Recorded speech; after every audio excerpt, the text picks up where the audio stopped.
This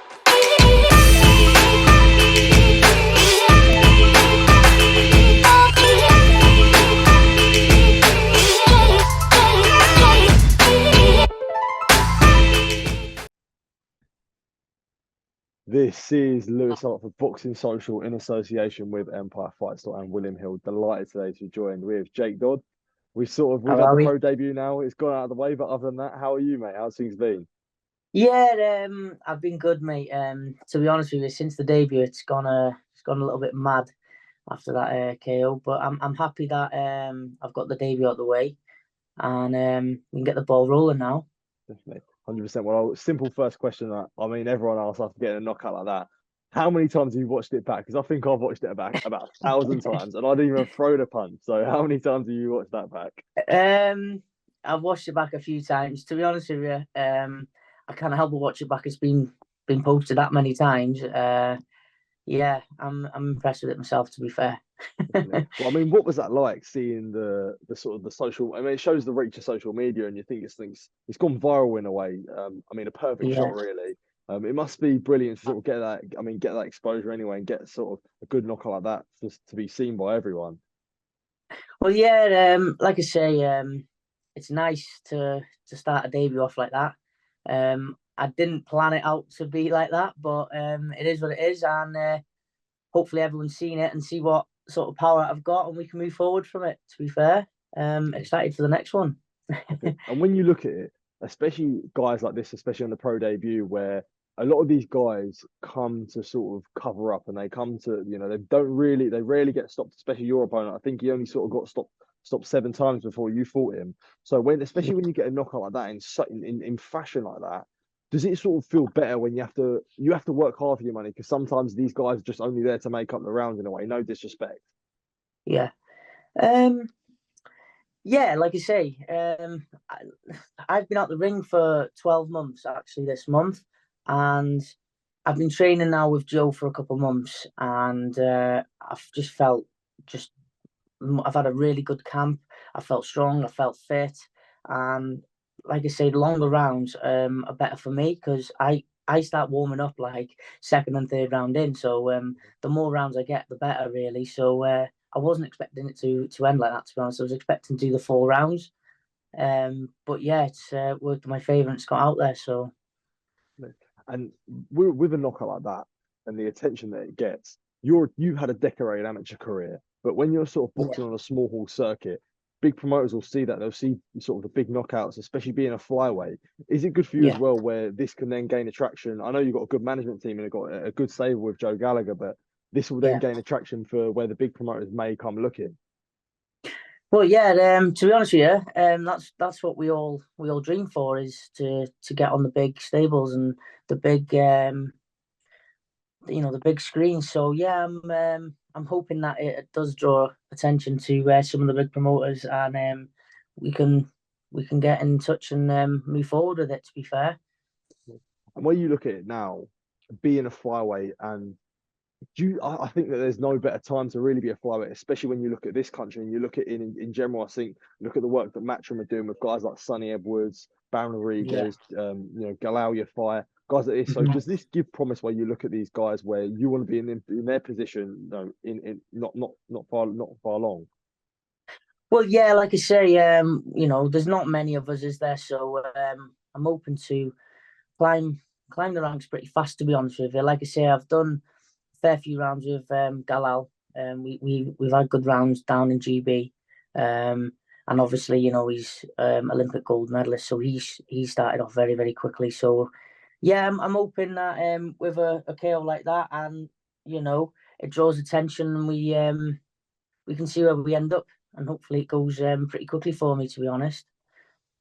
And when you look at the flyweight division in a whole, and you look at like the guys that I mentioned before, and even guys like yourself, where would you say it ranks in terms of on the world level, where the lighter weights never usually got big draws and big attractions from it, but now it seems like they are, and especially guys like Sonny at the top at the world level, people have sort of started to talk about him as being pound for pound best in the UK. So is it good to see that a lot of eyes are on it now, and you see sort of main event flyweights and all this sort of stuff that's going on? Yeah, like it's exciting because obviously, everybody wants to see the heavyweights and the big knockouts, and that's what they go for. They go for people who want to knock people out, and they want people on seats, don't they? So if I can bring that, then I'm more than happy to get on the big stages and show people what I've got.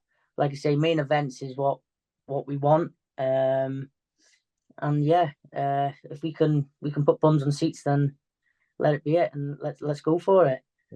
And the turning over pro, was it good to sort of get the pro debut out of the way? Because obviously you had a little pushback from it before, which must have been a bit frustrating. But was it sort of good to sort of just get that pro debut out of the way and get the ball rolling?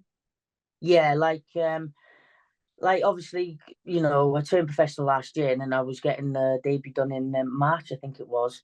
And then when I failed the brain scan, it just set me back, and I was just thinking, it's another thing after each other. And then I was like, right, time's ticking on now, and now it's done.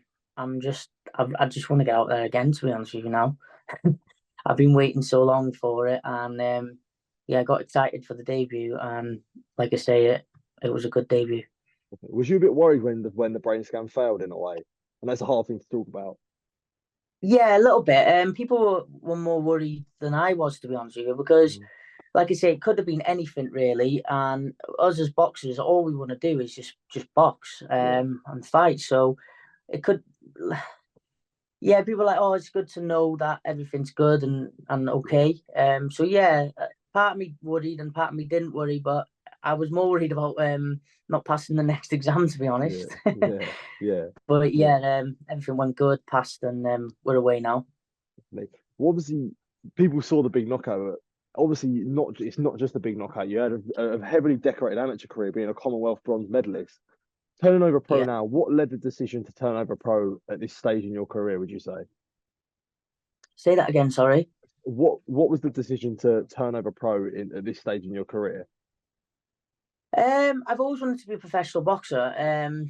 I can sell tickets. You see, I've got a good background with selling tickets and stuff. So I thought, I always want my fans there. So when I was traveling with GB abroad and things like that, I didn't have any fan base there. They were all watching on the streaming and stuff.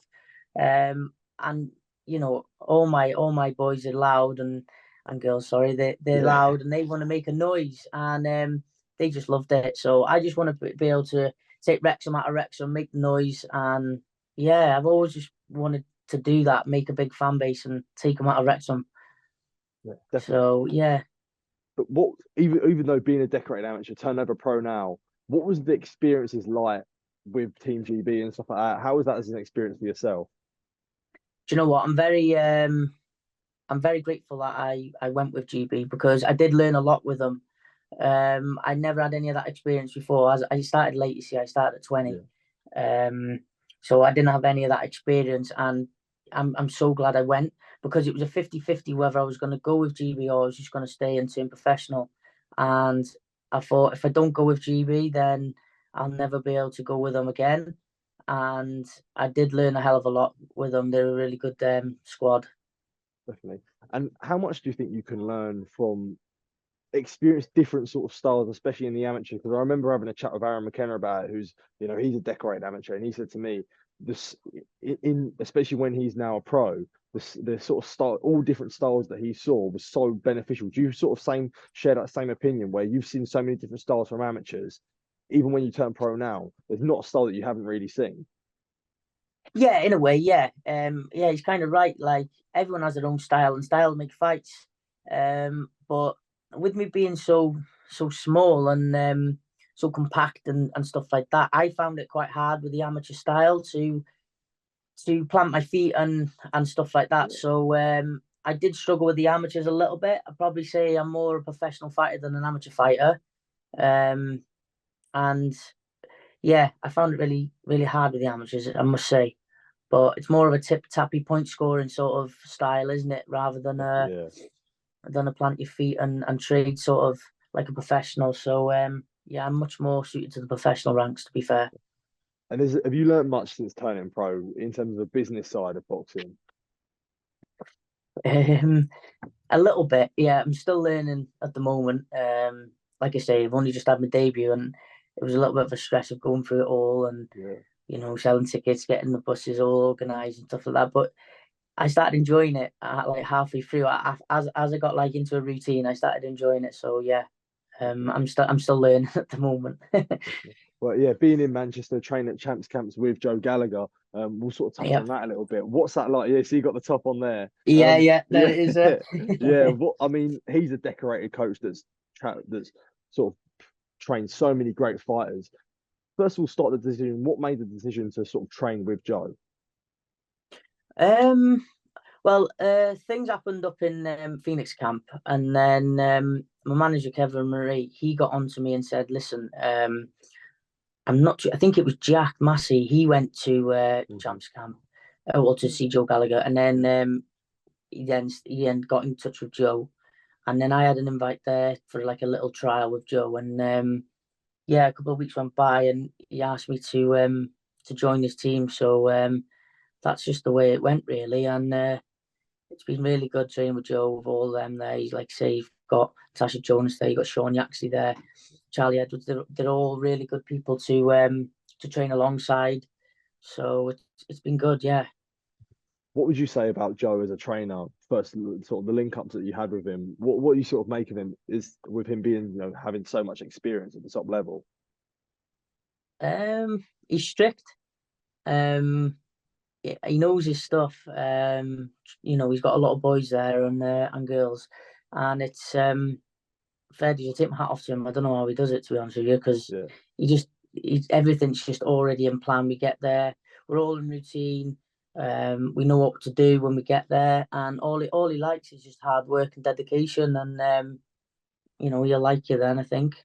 Definitely. And training with so many good pros like Charlie Edwards, who's been a world champion, Natasha Jonas is a two-way world champion. What's that like as an experience for you? It's crazy. It's like I say, I started at 20 and I was looking up at all these pros and thinking I'd love to be one of them one day. And I'm actually training alongside them now. It is crazy. It's crazy to think how far I've come in such a short time. But like I say, if they can do it, I can do it. That's the way I've always thought. So. And you mentioned there about turning over pro, not turning over pro, but starting boxing when you was 20. Was there ever worries about with yourself where you think, oh, have I started this too late and things like that? Was that ever a worry for you? Not in a rude way, but just a genuine question. To be honest with you, like I've never really thought about boxing, and then I started at 20, and I didn't even know how it all worked. I had an amateur coach; he was a pro coach as well. He wanted me to turn professional straight away. Yeah. So all in my head straight away, I was like, right, I want to turn pro, and then I went to the Welsh championships and won that, and then he wanted me to turn professional straight away, and then I started to understand it a little bit more, and I was like, no, I want to start winning these championships and things like that, and then turn professional.